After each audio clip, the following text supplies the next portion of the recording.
مسلم conference نے موجودہ حالات میں فیصلہ کیا ہے کہ 24 تاریخ کو ایک ریلی کا انعقاد کیا جا رہا ہے۔ یہ ریلی جو ہے یہ غازی آباد مجاہد کے بازار سے شروع ہوگی، حلقہ غربی باغ سے ہوتے ہوئے کوہالہ پہنچے گی، کوہالہ سے حلقہ کھاوڑا کے جو کارکنان ہیں وہ اس پہ شامل ہوں گے۔ اس کے بعد شہری حدود میں آئے گی حلقہ شہر کے کارکنان، اور پھر اسی طرح ہمارے جیلم ویلی سے، نیلم ویلی سے اور باقی دائیں بائیں سے جو ساتھی اور کارکنان ہیں وہ اس میں شامل ہوں گے۔ یہ ریلی بنیادی طور پر افواج پاکستان کے ساتھ یکجہتی کے لیے ہے۔ یہ بات سمجھنی چاہیے۔ آج شاید لوگوں کو یہ بات سمجھنے میں آسانی ہو یا نہ ہو، لیکن ایک بات جاننی چاہیے کہ یہ ریلیاں اس ملک میں ان ریلیز کا رواج کب پڑا۔ 80 کی دہائی میں سب سے پہلے جب ہم نے خطرات کو محسوس کیا کہ مسلح افواج پاکستان کے خلاف سازشیں ہو رہی ہیں، تو اس وقت صرف اور صرف مسلم کانفرنس واحد جماعت ہے پورے پاکستان اور آزاد کشمیر میں جنہوں نے مسلح افواج پاکستان کے ساتھ یکجہتی کے لیے ریلیز کا انعقاد کیا۔ اور پھر ہم نے سال میں ایک دن جو ہے اسے باضابطہ طور پر افواج پاکستان کے ساتھ یکجہتی کے لیے اس دن کو مقرر کیا۔ اور جو مسلم کانفرنس کے دستور میں دستوری 8-10 نعرے لکھے ہوئے ہیں، ہمارے دستور میں چھپے ہوئے ہیں، ان نعروں کے اندر مسلح افواج پاکستان زندہ باد کا نعرہ درج ہے۔ اب یہ بات جس وقت ہم کرتے تھے اس وقت باقی لوگ ہمارا مذاق اڑاتے تھے، لیکن ہم اس وقت بھی محسوس کر رہے تھے کہ دشمن جو ہے وہ پاکستانی فوج کے خلاف سازشوں میں مصروف ہے، اور یہ سازشیں گھر کے اندر سے بھی اور گھر کے باہر سے بھی بیک وقت دونوں بازو سے کسی نہ کسی شکل میں یہ فتنہ سر اٹھا رہا تھا۔ ابھی 9 مئی کے بعد خاص طور پر یہ بات جو ہے ہر آدمی کی سمجھ میں آنا شروع ہو گئی کہ اس طرح کے جو حادثات اور واقعات ہیں وہ کتنی تیزی کے ساتھ وقوع پذیر ہونا شروع ہو گئے ہیں۔ ہم یہ سمجھتے ہیں کہ پاکستان کے اندر دنیا میں کہیں بھی جو مسلح افواج ہیں ان کا اپنا ایک تقدس ہے، ان کی سینکٹیٹی ہے، اور ان کا جو وقار ہے اس کا احترام ملحوظ رکھنے کی ضرورت ہوتی ہے۔ اور اس معاملے میں یہ کسی کو بلیم نہیں کرتا کہ کون کس جرم میں کتنا شریک ہے، یہ تو وقت اور حالات ثابت کریں گے، قانون اس بات کا فیصلہ کرے گا۔ لیکن جو کچھ ہوا وہ اتنا تکلیف دہ ہے، اتنا دکھ دہ ہے کہ یہ جو جوان سال لوگ ہمارے محاذ جنگ پر کھڑے جب ان کی لاشیں واپس آتی ہیں تو گھر میں 20-22 سال کی ایک جوان سال بیوہ، 6 مہینے کا دودھ پیتا بچہ، 80 سال کے بوڑھے ماں باپ چھوڑ کر ان کی لاشیں جو ہیں وہ دفن ہوتی ہیں۔ کرنل شیر خان شہید کی جیب میں ہندوستان کے کمانڈروں نے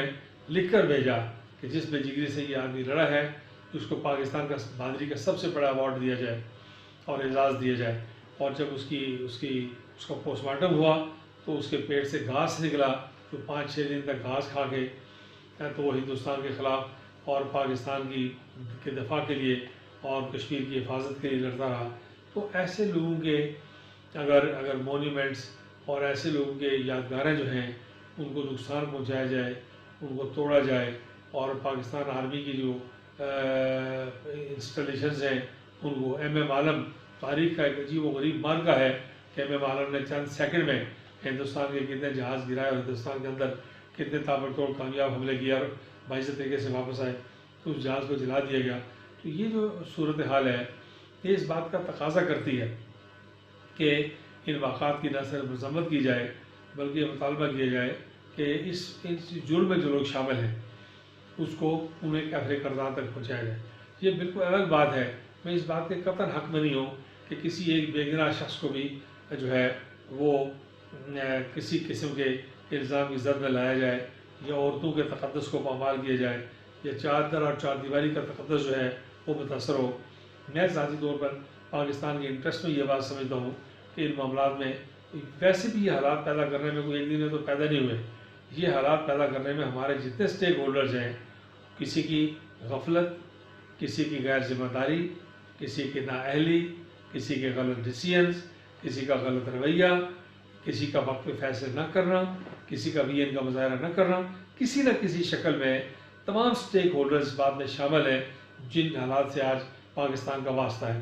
اس لیے بے حد ضروری ہے کہ ان حالات کو ٹھیک کرنے کے لیے پاکستان میں جو ہے اس کے لیے اقدامات کیے جائیں، اور مسلم کانفرنس خاص طور پر افواج، ویسے بھی مسلم کانفرنس کا اور فوج کا ایک تعلق یہ ہے کہ یہ جو اے جے کے ریجمنٹل فورسز ہیں اس کے بانی مجاہد اول سردار محمد ابو قیوم خان ہیں، نمبر 1۔ نمبر 2، یہ جو ہماری مجاہد فورس ہے یہ 65 کی وار میں مجاہد اول سردار ابو قیوم خان نے دھیرکوٹ میں، چمل کوٹ میں، ہل سینٹوری ہاسپٹل جائے، اس جنگل میں المجاہد فورس بنا کے ریڈیو پر اعلانات کر کے اپنے جہاد کے سارے ساتھیوں کو اکٹھا کر کے المجاہد بنائی تھی، جس سے بعد میں دیر سے ضیاء الحق صاحب کے زمانے میں جسے باقاعدہ سیمی ریگولر فورسز میں تبدیل کیا گیا۔ تو ہمارا فوج کے ساتھ تحریک آزادی کشمیر کے زمانے سے تعلق ہے، ہمارا کوئی باقی لوگوں کی طرح مفادات کا معاملہ وابستہ نہیں ہے، ہمارے عقیدے کا معاملہ وابستہ ہے۔ ورنہ اگر مسلمانوں کی آپ تاریخ دیکھیں تو ہر مارشل لا حکومت میں، فیلڈ مارشل ایوب خان کے زمانے میں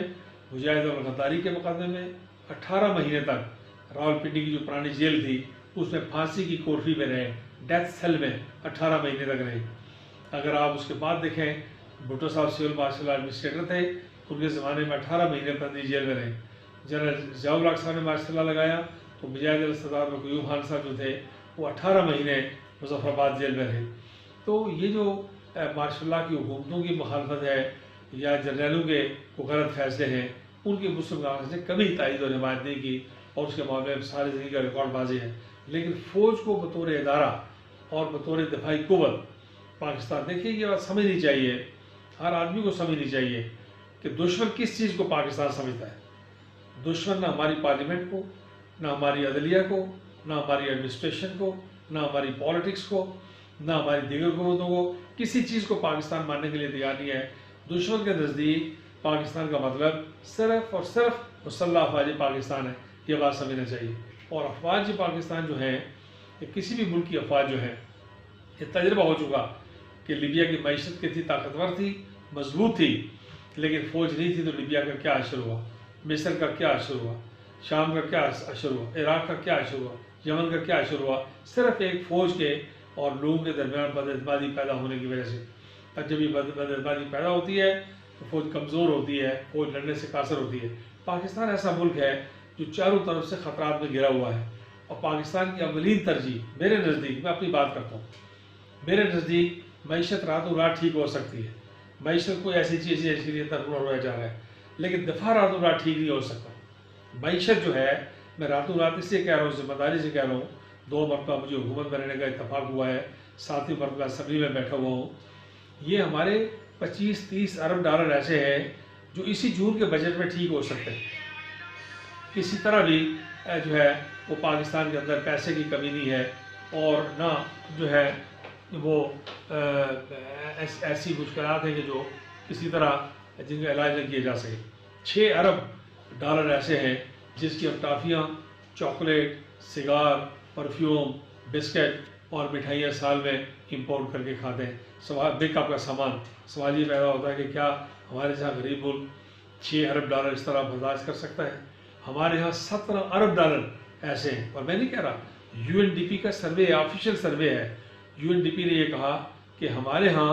مراعات کی بد میں، پرکس اور پریولیجز کی بد میں جو پیسہ دیا جا رہا ہے وہ 17 ارب ڈالر ہے۔ آپ اس جون میں مراعات بند کر دیں، یہ ملک صرف مراعات یافتہ طبقے کے لیے نہیں ہے، آپ اس جون میں یہ مراعات بند کر دیں تو 17 ارب ڈالر بچ جائیں گے۔ آپ اس جون میں ٹافی اور چاکلیٹ اور سگار اور میک اپ کا سامان امپورٹ کرنا بند کر دیں، 6 ارب ڈالر بچ جائیں گے۔ 23 ارب ڈالر میں آپ کو اسی جون میں بچانے کا نسخہ بتا رہا ہوں، اس میں کیا دقت کی بات ہے، سوال یہ پیدا ہوتا ہے۔ اور اگر آپ ایک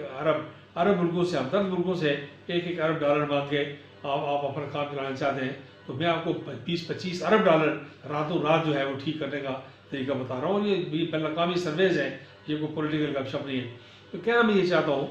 کہ پاکستان میں اندرونی اور بیرونی طور پر سب سے زیادہ دباؤ جو ہے وہ فوج کے اوپر ہے، دفاع کے اوپر ہے۔ ہم کمزور دفاع کے متحمل نہیں ہو سکتے، چاروں طرف سے خطرات میں گرے ہوئے ہیں۔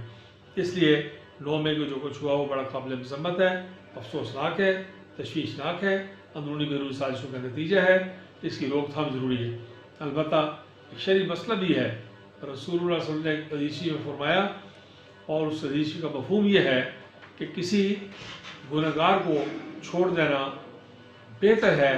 اس بات کے مقابلے میں کہ کسی بے گناہ کو سزا دی جائے، یعنی کسی گنہگار کو معاف کر دینا اس معاملے میں بہتر ہے بمقابلہ اس کے کہ کسی بے گناہ شخص کو جو ہے وہ سزا دی جائے۔ اس لیے میں سمجھتا ہوں کہ پاکستان میں کسی بے گناہ شخص کو، کسی معصوم شخص کو، کسی پاکستان لونگ شہری کو، کسی کو جو ہے وہ کسی ہلے گلے کی نظر نہیں ہونے دینا چاہیے۔ صرف اور صرف مجرموں پر توجہ دینی چاہیے، اور جتنے لوگ اس سے ذمہ دار ہیں انہیں اس سے سزا دینی چاہیے۔ ہم یہ ریلی جو ہے اپنی روایات کے مطابق کر رہے ہیں، جیسے میں نے کہا 80 کی دہائی سے لے کے کر رہے ہیں، اور یہ ریلی ہم اس کے بعد ہم کوشش کریں گے کہ باقی ضلع کے اندر، راولا کوٹ کے اندر، سدوزی کے اندر، کوٹلی کے اندر، میرپور بھمبر کے اندر بھی کریں گے۔ اور ویسے بھی ہم یہ ریلیاں ماضی میں ایک ریلی ہم نے مظفر آباد سے میرپور سے راولپنڈی، راولپنڈی سے خیبر سے کراچی، ہم نے رمضان کا مہینہ بھی تھا اور گرمیوں کے روزے تھے، لیکن ہم نے یہ سارے پاکستان کے اندر، میں نے خود چیف آرگنائزر تھا، ذرا غور کریں میں کیا کہہ رہا ہوں کہ مظفر آباد سے میرپور سے فیض آباد سے خیبر سے کراچی، مزار قائد تک ہم نے ریلی کی تھی۔ تو یہ ریلیاں پاکستان کے ساتھ یکجہتی کے لیے ہیں، تحریک آزادی کشمیر کو تقویت دینے کے لیے، مسلح افواج پاکستان کی حمایت کے لیے ہے، اور ان ریلیوں کا مقصد یہ ہے کہ ہم اپنے ڈیفینڈرز کو ڈیفینڈ کرنا چاہتے ہیں، ہم اپنے دفاع کرنے والوں